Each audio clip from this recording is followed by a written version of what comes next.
the trust in higher education had dropped from 57% in 2015 to 36% in 2024. I mean, obviously, there's always, we're in an era of both sides really distrust each other just based on association.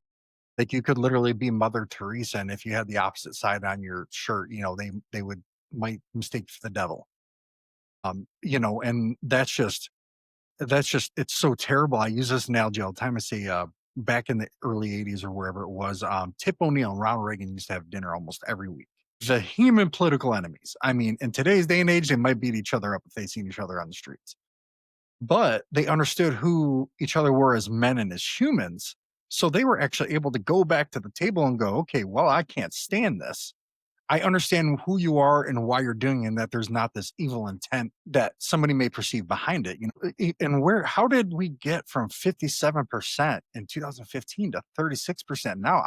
It floored me. Obviously, you see those numbers a lot more than most people do, but the trust factor. Well, I think there's a lot of answers to that question. Let me actually just interject. The O'Neill and Reagan story, I think, is part of the story. And I think that's obviously why you put it.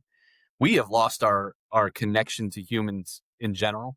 I Yes. think, not saying anything new, but the more reliant we are on technology, like even Zooms, in my opinion, Yes. the less human we become. So, even at my campus, people know I prefer face-to-face meetings instead of Zoom because of you can see body language in a different Yes. way, and there's just a element that you don't get from texting, et cetera. That's part of the story.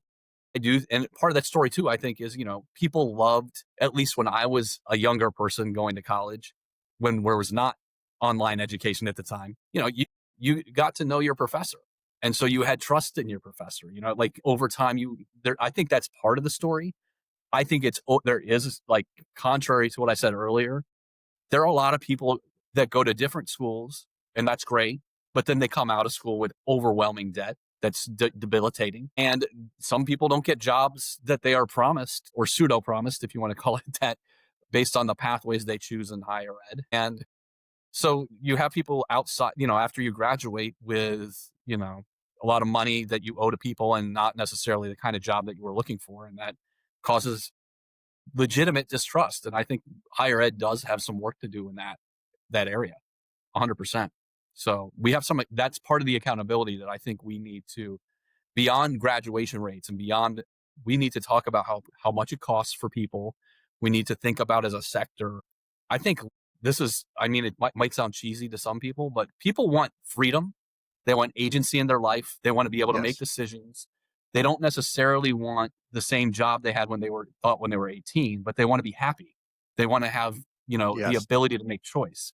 And I think that's part of what we need to start building a narrative of in higher ed, that education gives you choice, but we need to also create our colleges and reimagine our colleges to make sure that we're offering that choice in a different economy that exists now than it did before. I don't have the answers how to do that, but I do think those are some of the questions that face us as a sector in the next 10, 20 years, really.